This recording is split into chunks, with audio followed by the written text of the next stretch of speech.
Alright, final video for the 53 Restore. We're going to use some Wonder Fill putty, add a little bit of brown tint to it. We're going with a dark back here. There are so many issues with the back side and the sides that I decided to go with this Wonder Fill. We'll put it on, wipe it off, and I probably should have done 3 coats because on the sides wasn't exactly perfect, but with the cracking in the neck and everything, we needed to use some putty to fill some gaps. And what we'll do is we'll sand this off just so it's sitting in the pores. One tip is to tape the inside of the control cavities, that way you get less to clean out later. I wish I would have done that here, I did not. But that makes life a lot easier moving forward. So you can see all of the grain being filled here and just sanding it off. This is 320 and we're just cleaning this off. The neck is definitely an issue. I actually ended up adding a couple splines in the back side of this just because that Bondo was really uncomfortable with that back. And then we sand the headstock a little bit, come back with the sanding ball to clean off the corners. And this sanding ball actually worked awesome to clean this off with the filler. We're then going to drop on some white nitro primer. Got this from Re-Ranch. I think Stewmac sells this as well. I had some issues in the summer with spraying. It was really hot and you get some fuzzies, and so cleaned up the fuzzies here, make sure the primer looks right, and then this is where the gold top really becomes a significant issue to refinish. Gold tops show everything, can't hide anything. So we mixed a custom color for the back for the dark burst, or whatever you want to call it. It is a brown and black, about 3/4 brown and then 1/4 black. And then we're going to go ahead and start spraying this. At this point I had already added the splines to the back, but we're going to put a coat on with nitro lacquer, and then let it sit, add a couple more coats. And the problem I was having with the lacquer itself was that the humidity in Chicago was really bad this summer, and when I was using the spray system, it would every once in a while blush, which became a huge problem. We put on about 4 different coats, and every time it blushed, so we let it sit and let it sit. This is where I need a climate controlled shop. But here is the color. Actually, after the 3rd recoating, we went a little bit darker on the 4th coat, which I think made it look a ton better. So then we scrape the binding, clean up all of that brown. Got to be really careful at this point not to dent the body. That's the big thing.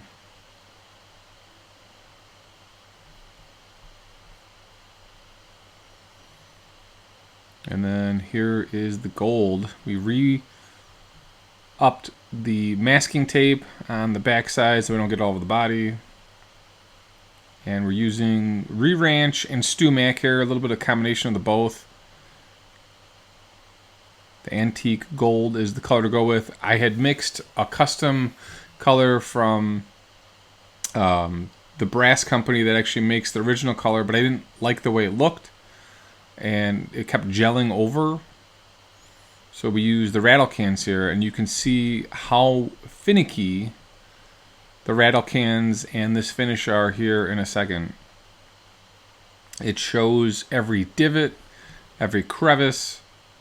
Even with that heavy-bodied sanding sealer, it still wasn't looking right. So this is the Stewmac Antique Gold. Actually got this right probably the 3rd time in, 3rd coating. And when you get these little hiccups where you can see the marks, what you do is you come back with some lacquer and just fill them, sand them, and then add another coat, which is what I did. So you can see as you sand and level sand it, you want to find those marks because you could see them everywhere. So this is where gold top is not for the faint of heart. And even when you think you get it perfect, there are some issues that show up. So then once we get the gold all cleaned up, we start adding clear to it. This is just spray cans.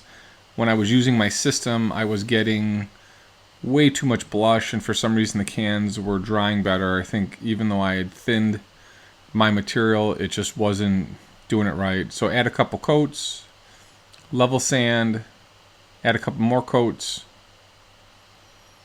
So the first coat goes on, then we scrape the binding, and then we add a couple more coats to build it up. And really the trick with this is level sand after each coat. Makes a huge difference in getting the lacquer to look right. So scraping that binding takes a little bit of time. You don't want to take off too much binding. So it's just a slow back and forth process. This corner nugget ended up being a little bit of an issue because we sanded down a little bit on the binding to get it to sit right.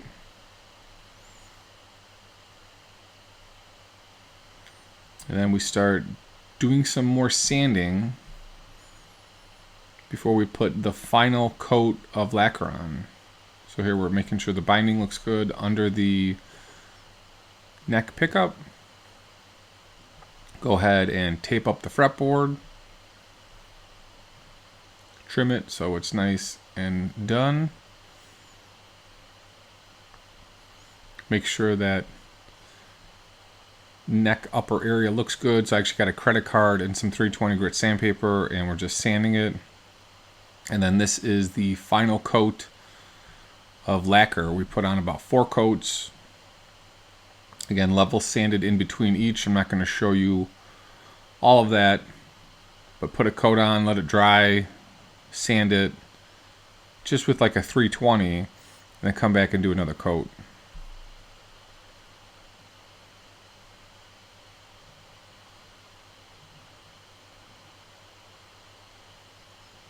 So then here's the sanding in between the coats.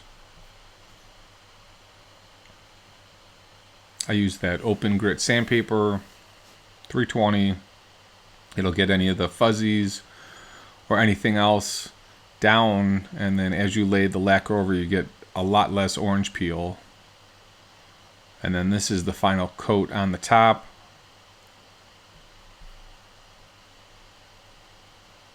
And then we begin to wet sand, and this was a fatal flaw on my part because as I wet sanded, I ended up getting a little bit of sort of lift on the lacquer in a couple spots. So we had a couple places to touch up. I ended up actually purchasing some high-end finish sandpaper that I'll demo in another video, but I ended up using that and sanding the finish with those, and it came out really well. So then here is my custom buffer. We'll buff the top, the back, the neck, and it's looking really good at this point. A little bit worried about that headstock. That neck was just so beat up. And then we'll start assembling the guitar. So we decided to go with new electronics. The old electronics, one of the pots wasn't doing it, and I was worried about restoring a guitar and putting in bad electronics. So we went with a Les Paul kit from WD, and then I found some 1968 caps. Old manufacturer stock from another builder friend of mine. And we ended up putting those in because that's about the time that this was converted. The pickup was rewound by my buddy up in Wisconsin, Dogtown Pickups. The bridge was dead, or the neck was dead, and he rewound it. Needed some TLC there. I'll do another video on that. And then we needed to add a grounding wire. We go through the bridge to do that, not the stop tail, because I couldn't get those out. So then this is one of the issues that we had. I ordered a silk screen from a guy in Europe for the Les Paul model logo. It never came. $100. Guy said it shipped. We waited 2 months for this, and then I ended up ordering these inlay or signature stickers from a guy who had ones that were really close in London. And even then I still had to wait 3 weeks for this. So part of the problem on this was getting this right. I wanted to do it with the silk screen and a custom paint with the crescent bronze, but I just could not get that, and the stickers got some really good reviews, and we went with that. Maybe if this silk screen ever shows up, we can do that. But I found a 53 Les Paul online. I looked at where they placed the logo, and as I tested this on that box, I could tell that this was a little bit tricky, but you got to get it all pressed down and then slowly peel it up. So we got it down. Actually sticks pretty good, and then you just slowly peel it up. Get a tool or razor blade or toothpick to make sure it doesn't lift. And this was actually nice. The Frisket I used had it where I could have painted it, but I didn't trust that, and I thought this looked really well. Pull it up, and we are good to go. We're putting in new tuners as well. One of the tuners was slipping, so Kluson had some vintage stock tuners that go right in, right size, 3/8 bushing and everything. So we'll get these installed and assembled. And it's funny, as I was installing these, I saw the toothpick that I had used to fill it, so it holds right.